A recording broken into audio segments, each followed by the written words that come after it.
Hello, welcome to She Leads Confidently, a podcast for powerful women leaders who are done playing small and are ready to rise. I'm your host, Karen Barno, best-selling author, intuitive coach, and reinvention alchemist for women over 45 who know you're meant for more.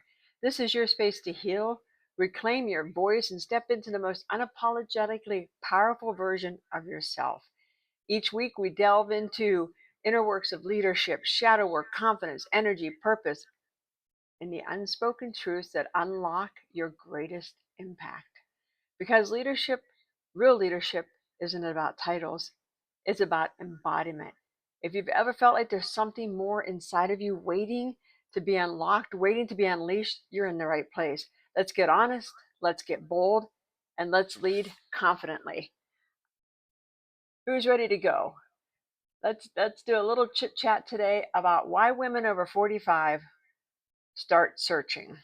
This is the quiet awakening that seems to change everything. And I think every woman that's over 45 has gone through this. It's when you kind of hit that point where you start looking around, you're looking at your career is going well, you're on track to be a CEO. A lot of you are CEOs. If you're watching this, a lot of you are CEOs. You're on track to become one. You're on that leadership grind and you know you're going to make it. And then one day you get up and you look around and you think, is this it? Is this it? Did I work so hard to get here? And this is kind of what it is? And we all get there. We all arrive at that moment. And it's because there's this inner shift taking place. It's this kind of this longing, this restlessness of looking around and saying, I checked all the boxes. I got married. I had children. I put them through school. They graduated or they're in sports. They're doing all this stuff. And there's a quiet call for more. What are you going to do for you? You've been so busy doing for other people that you forget to do for yourself. And it's kind of the beginning of reinventing yourself. It's kind of the beginning of saying, And I mean, as you all know, if you follow me, I'm in senior living, I'm in assisted living. And I have started to see more and more women leaders, CEOs, that are retiring at a younger age. They're not waiting till 60, 70, 80. They're retiring in their mid 50s because they realize they want to accomplish more, they want to do more, they want to be more. And being a CEO it's a great game. I mean, I love being the CEO of Arizona Alpha. I love leading. I love growing an organization. I love growing assisted living in Arizona. I love everything about it. But sometimes you look around and say, is this still fit who I am? And I think that's what we see with a lot of women. But I want you to know something. You're not broken. There's nothing wrong with you. I mean, I coach so many women, they'll come to me and I go, I just feel like there's something wrong. I have everything. I have the house on the ocean. I've got, summer homes. I've got all this. My kids are doing this. And it's like, you're not broken. You're just awakening. You're just looking for more. You're just saying, is this it? And the first awakening is we start outgrowing the rules when we spent decades and decades and decades being everything to everyone, the professional, the mother, the wife, the fixer, the strong one. And then all of a sudden we look around and we say, that doesn't fit who I am anymore. I want to look at who I am. I want to look at who I've become. I want to understand what drives and motivates me. Because over those years of growing and grinding and trying to be everything to everyone, you kind of lose who you are. You kind of you kind of forget. And so you've got to step back and say, okay, what do I need to do? Because you can love your life. You can love your life and still feel empty inside because pieces of you got buried along the way. And I see that happening to so many people. And it's really time just to do the inner shift. It's actually from doing to becoming. You're no longer do. Now you need to become. Who's the next version of you? Who's your most powerful version going to be?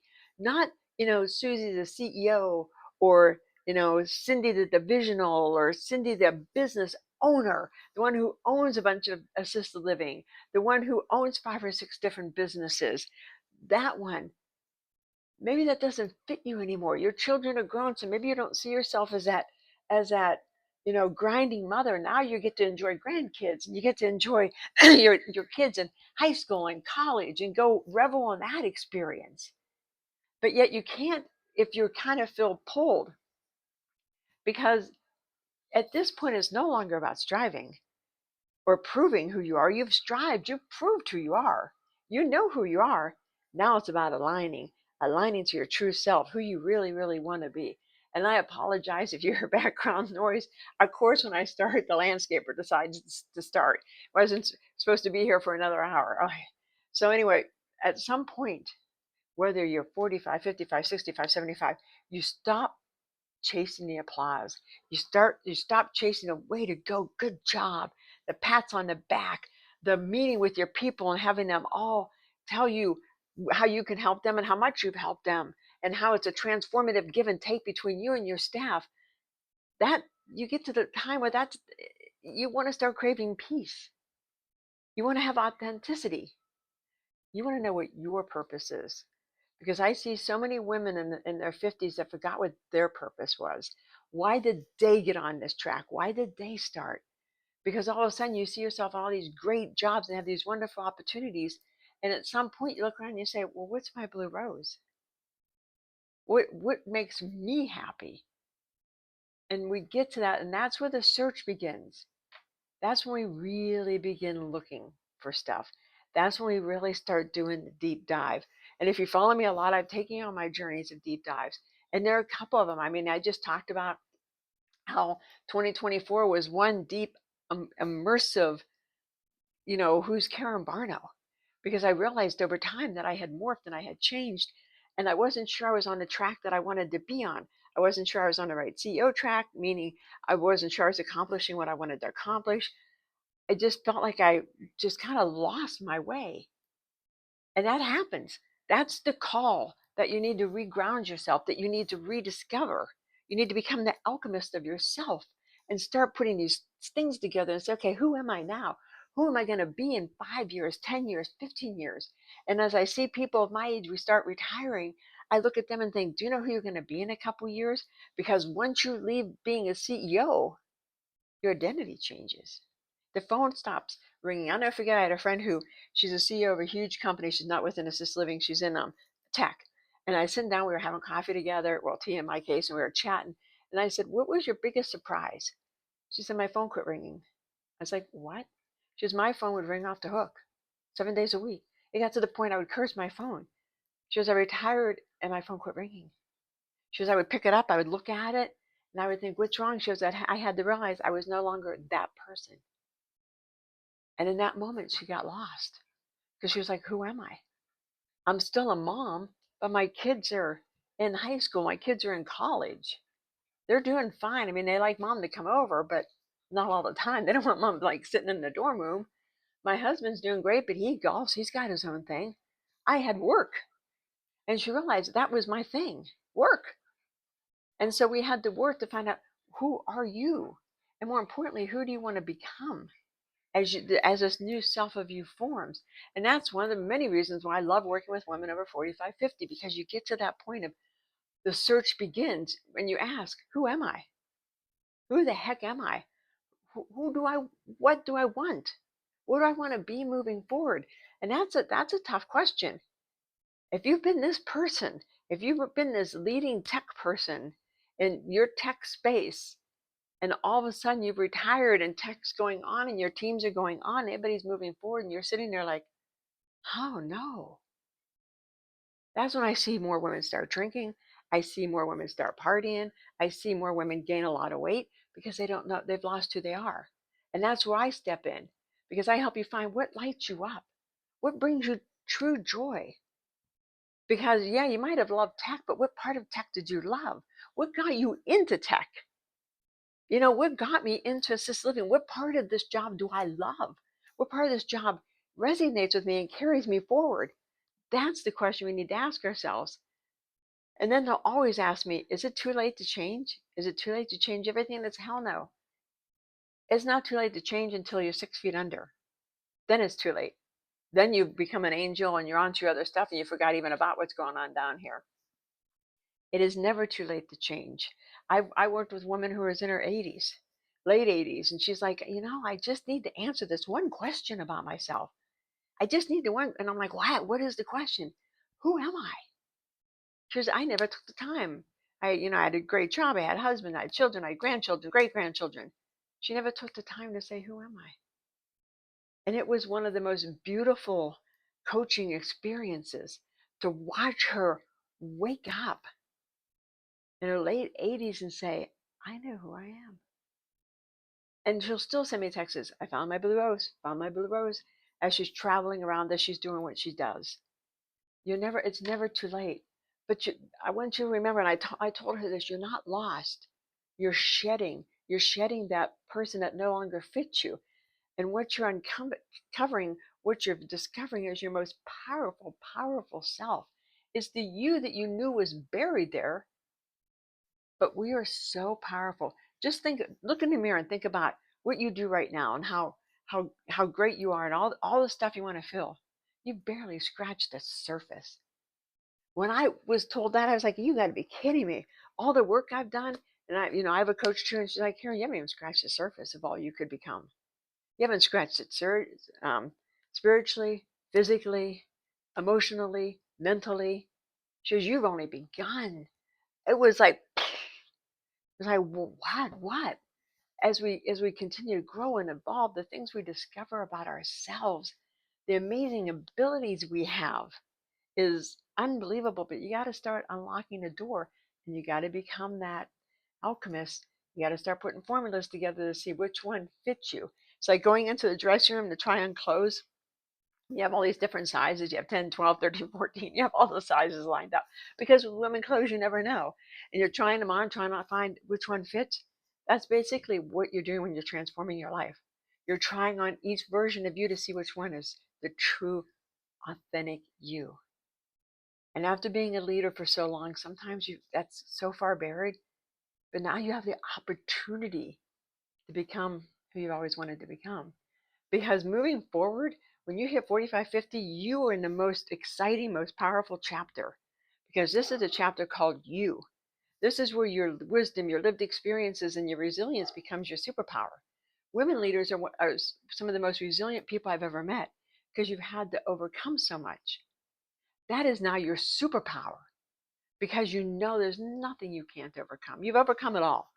Some of you have overcome soul crushing bankruptcies. Some of you have overcome soul crushing being fired and it's on the front page of the paper. Some of you have lost huge contracts that are on the front page of the paper. Some of you have been through just traumatic times, but you bounced back. And so you can bounce back now and become your best version of yourself because now you get to live for you. Not selfishly you, but soulfully you, the real you. The you that you see glimmers of, and now you can bring her out and say, "It's time I'm going to live for myself. It's time I'm going to start making decisions that fit me. It's time that I start taking vacations I want to take. It's time I start going to events I want to go to. It's time I start going to conferences that'll fill my soul."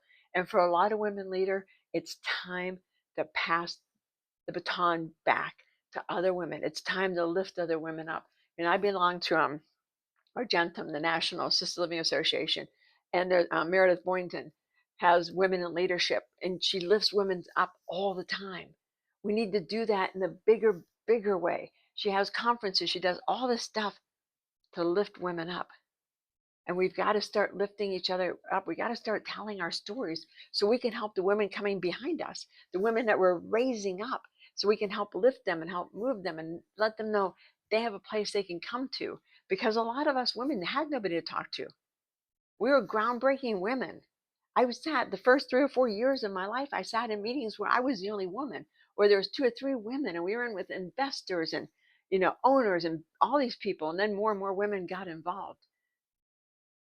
Just know that when you start living for yourself, when you start living soulfully, this is when your blue rose appears. This is when you know who you are. That's that part of you when you're like, "I'm home." When I do podcasts, I'm home. When I'm coaching women, I'm home. When I'm helping people do things, I'm home. When I'm going over my blue rose framework, I'm home. When I'm talking about my books, I'm home. When I talk about assisted living, it's home. You've got to come back home. You've got to find who you are, that part that you forgot, that you buried, that you were afraid to claim. These are your shadows, the pieces of you that I said in the very beginning that people viewed as unacceptable, that they didn't like, so you buried it.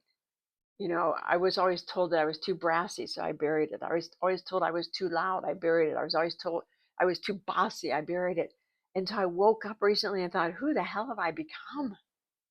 I've buried so much of me to try to accommodate and fit everybody. And at some point, ladies, you got to step back and say, you know what? This is who I am. Let's go.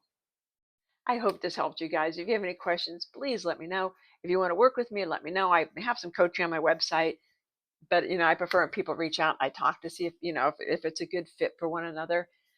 I want to help every woman out there heal their shadows. I want every woman out there to figure out that thing that keeps them blocked, the thing that they keep looking, going, this is what I really want to do right there, but I just can't get to it. And if you watch me long enough, you've seen me. Well, I'll do this and then I'll step back. I'll do that and I'll step back. I'll do this and I'll step back.